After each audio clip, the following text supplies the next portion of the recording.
Hey, what's up, guys? Just wanted to show you the custom I was currently working on.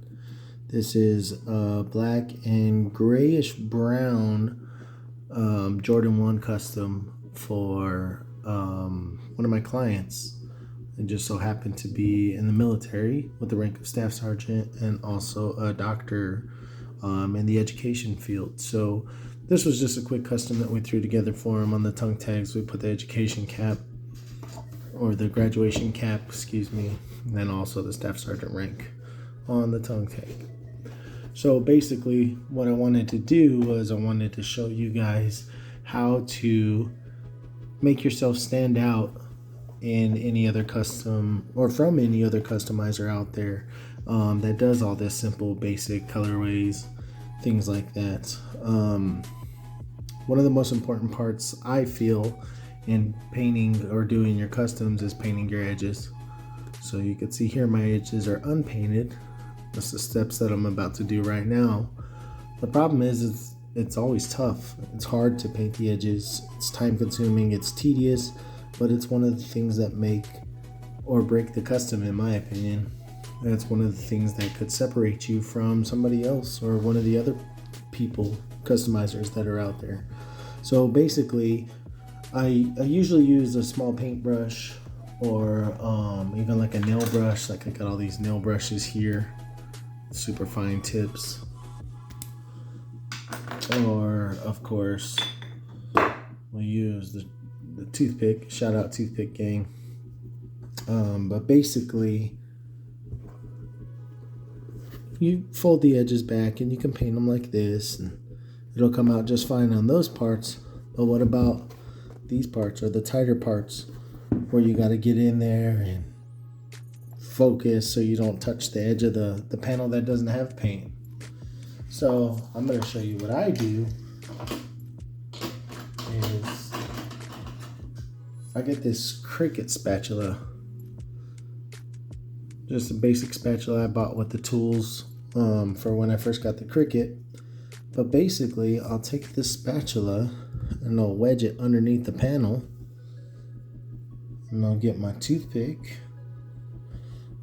and I'll come in here and paint my edge, and I'm applying just enough pressure to keep it underneath that panel without shoving the shoe all the way across the table from the force of the pressure. But then I'll paint my edge, and then I'll lift up on the spatula and pull back. And then we got a nice painted edge. We got a little bit of paint on the tip of the spatula. Clean that off. And then go back in. Keep working our way around. Still a little tedious, but not nearly as tedious as not using it. And sometimes if you keep that pressure, you can just slide it right down that same panel and keep moving. The only issue here is if you have too much paint build up on that spatula, you're just going to smear paint all across that area. So you lift it up, pull it back, all that paint, I'm going to clean it off, and keep going.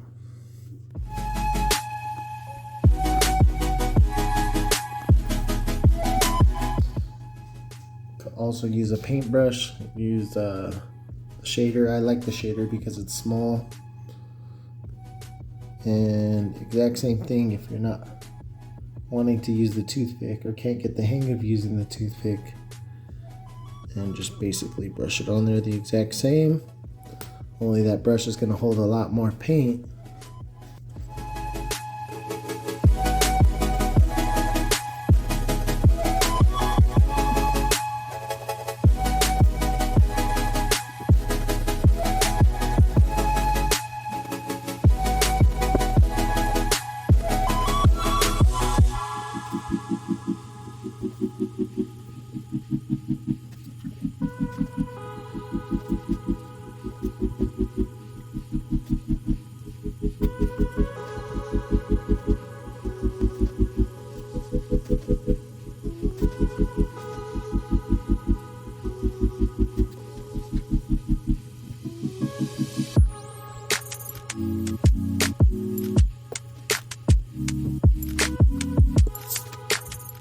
And here's the final outcome. I made sure to do the black and the white as well. If you get any paint where you don't want it, make sure you use a Q-tip and acetone. Thanks for watching, guys.